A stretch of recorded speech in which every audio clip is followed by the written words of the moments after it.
안녕하십니까. 여러분들과 함께 부동산을 공부하는 놀라운 부동산 놀부입니다. 시청하기에 앞서 구독하기, 알림 설정 해놓으시면 매일 새로운 부동산 뉴스와 여러분들께 도움이 될 수 있는 알찬 실전 정보까지 받으실 수가 있습니다. 자, 오늘은 자칫 민감할 수 있는 이 중개 수수료, 일명 이 복비에 관한 이야기를 해보도록 하겠습니다. 최근에 이 서울의 집값이 크게 급등을 하면서 요율에 산정이 되는 이 중개 수수료 또한 급등을 하게 되었습니다. 이에 따라 이 국민들의 불만이 굉장히 높아져 있다, 이런 내용으로 기사가 나왔고, 이번 주에 굉장히 인기가 많은 기사라서 여러분들께 소개를 드리고 있습니다. 일단은 요율 자체를 인하해야 된다, 아니면 이 제도를 아예 개정을 해서 싹 다 바꿔야 된다, 이런 요구가 이 청원 게시판에 수십여 건이 올라와 있다는 소리입니다. 이 사례를 들고 얘기가 나왔는데, 마포에 8억짜리 아파트를 산 분이 이 수수료가 너무 아깝다고 생각을 하고 있습니다.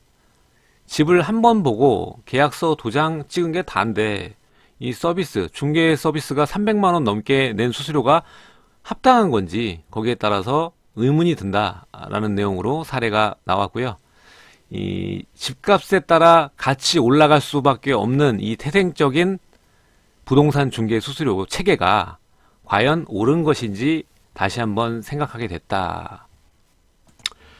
서울 집값이 천정부지로 치솟으면서 공인중개 업체를 통해서 이 매매나 교환, 임대차 계약을 할 때 지급하는 중개 수수료 부담이 크다는 소비자 불만이 커지고 있다. 중개 수수료는 거래 금액의 상한 요율을 곱해 정해지는데 해마다 엄청나게 오르는 집값이 중개 서비스 개선과는 무관하게 중개사들의 소득만 불려주는 셈이 된다는 지적들이다.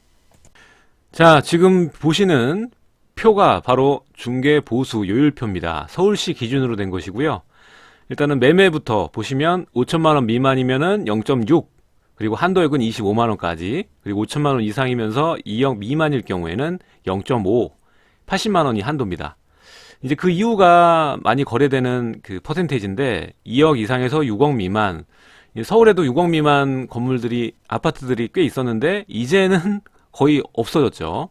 2억 원 이상 6억 미만일 경우 0.4. 그래서 보통 0.4로 알고 계시는 분 많습니다. 그래서 0.4 이렇게 보시면 되고요. 그리고 6억 원 이상부터 9억 원 미만의 아파트는 0.5, 0.5입니다. 그리고 이제 9억이 넘어가면 이제 강남은 이 0.9 내에서 협의를 하는 거죠. 일요일하고 중개사가 협의를 해서 결정을 합니다. 근데 뭐 물건 없을 때는 얹어서 주니까요. 얹어서 주니까 여기에서 문제점이 발생이 됩니다. 일단은 이렇게 금액대가 올라가면 이 6억에서 점프를 해서 6억 이상 아파트들이 굉장히 많이 증가를 했습니다. 이번 시즌에. 그렇게 되면서 수수료가 기존에 여러분들도 알고 계시다시피 0.4로 알고 계신 분 많다고 제가 얘기했죠. 근데 그게 아닌 것입니다. 이제 0.5가 우리가 알고 있던 0.4로 바뀌는 거예요. 이제는 거의 웬만한 아파트는 다 0.5가 되는 겁니다. 0.5가 되는 거고, 이제 서울에서 좀 괜찮다는 아파트들, 서울에서 좀 괜찮다는 아파트들은 다 이제 0.9 요율 안에 들어가는 겁니다. 그렇기 때문에 뭐 인하건 개정이건 간에 지금 현재 이 요율표 금액대를 좀 바꿔야 될 필요성은 있다, 이렇게 보여집니다. 이번 시즌 서울 집값 급등으로 인해서 이제 9억 원 이상으로 넘어간 집들이 상당히 많지 않습니까? 그렇기 때문에 0.4에서 0.5는 양반인데 0.5에서 바로 이제 0.9로 넘어갔지 않습니까? 그렇기 때문에 이런 부분들이 좀 제도 개편이 필요하다. 그래서 기사가 나온 겁니다. 자, 보신 김에 우리 임대도 한번 보시죠. 임대도 마찬가지입니다. 지금 5천만 원 미만 20만 원, 그리고 5천만 원 이상에서 1억 미만일 경우 0.4, 그리고 1억 원 이상에서 3억 원 미만 0.3. 우리가 전세 얘기할 때도 또 0.3으로 계산하시는 분 많고 0.4로 알고 계신 분 많을 겁니다. 보통 이 금액대에 들어가죠. 근데 전세도 이 6억 이상 넘어가면은 이 0.8 내에서 이 요율을 정합니다. 정하게 되어 있습니다. 자, 여기 월세를 또 계산하는 법 잘 모르실 텐데, 이 보증금 뭐 3천만 원이면 3천만 원, 5천만 원이면 5천만 원이다 플러스해서 월 차임 곱하기 100을 합니다. 그걸 더해주면 이게 이 기준금액이 되는 겁니다. 예를 들어 보증금이 5천이고 월 차임이 뭐 50만 원이다. 그러면은 1억이 되는 겁니다. 기준금액이. 그러면은 이 금액으로 들어가는 거죠. 0.3으로 들어가는 겁니다.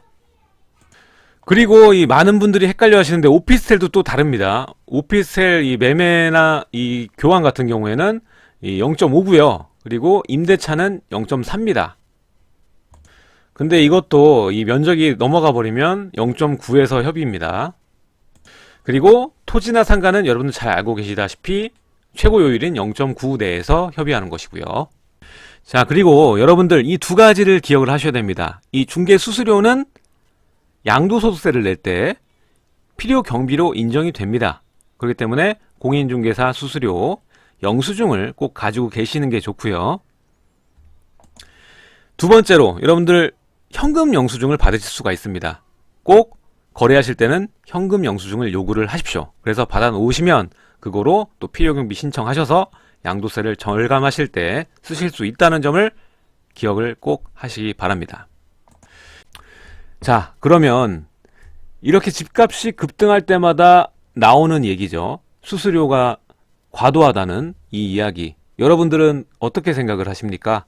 댓글로 남겨주시기 바라겠습니다. 그리고 어떤 방법으로 풀어야 이게 정말 합리적일 것이다 라는 생각도 좀 남겨주시기 바랍니다.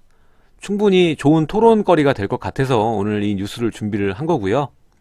저는 개인적으로 그렇게 생각합니다. 일단은 이번에 집값이 워낙 급등을 했기 때문에 일정 금액 이후로 넘어간 9억 이상으로 넘어간 물건들이 상당히 많지 않습니까? 그렇기 때문에 이런 논란을 피할 수가 없다, 불가피하다라고 생각을 하고요. 저는 개인적으로 이 요율제 자체의 문제가 상당히 많다고 생각을 합니다. 일단은 첫 번째로는 이 기준금액 5천만 원 이상에서 2억 미만은 0.5, 2억 이상에서 6억 미만이면 0.4, 6억 이상이고 9억 미만이면 0.5, 9억 이상이면 0.9 이렇게 금액대별로 나누니까 더 과도하게 문제점이 생기는 거죠. 논란이 생기는 거 아니겠습니까? 일률적인 이 요율이 필요하다고 봅니다. 그렇다면 상한 요율을 몇 퍼센트로 하는 게 가장 적당할까? 하나로 픽스를 한다면 몇 퍼센트로 하는 게 적당할까? 이게 굉장히 중요한 포인트가 되겠죠. 지금 9억 이상일 경우가 가장 높죠. 0.9 이내에서 이제 협의인데 이렇게 될 경우 협의라는 얘기가 나오면은 협의는 반대말이 분쟁입니다. 분쟁의 소지가 굉장히 커진다는 얘기입니다. 그렇기 때문에 고정된 픽스된 요율이 꼭 필요하겠죠. 저는 제 개인적인 생각에는 0.4%가 가장 적당하지 않나라는 생각이 듭니다. 뭐 앞서 사례에서 300만 원 아깝다 얘기는 나왔었는데 사실상 이 중개하시는 분들도 이 많은 금액을 버는 건 아닙니다. 일단은 경쟁 상대들이 상당히 많고요. 두 번째로는 또 이 수수료를 나눕니다. 어떻게 나누냐면 집을 여러분들이 볼 때 한 군데서만 보시는 분도 계시겠지만 보통 세 군데 네 군데 가서 보시거든요. 임장을 할 때도 마찬가지, 집을 살 때도 마찬가지, 세 군데 네 군데는 최소한 들리게 돼 있는데 그 물건지에 가지고 계신 분, 공유해 주신 분하고 이 중개소들은 이 지역마다 인프라가 잘 구성이 돼 있습니다. 그렇기 때문에 집을 여기서 보고 저기서 보고 여기서 보고 했다고 해서 여기 있는 분들이 모르는 게 아닙니다. 다 알고 있기 때문에 그분들이 나중에 이 만약에 앞서 사례가 나왔듯이 300만 원을 냈다. 그러면은 새 집 봤다. 그러면은 셋이서 나누는 겁니다. 게다가 여기서 나누면 뭐 100만 원이죠. 100만 원으로 끝나는 게 아닙니다.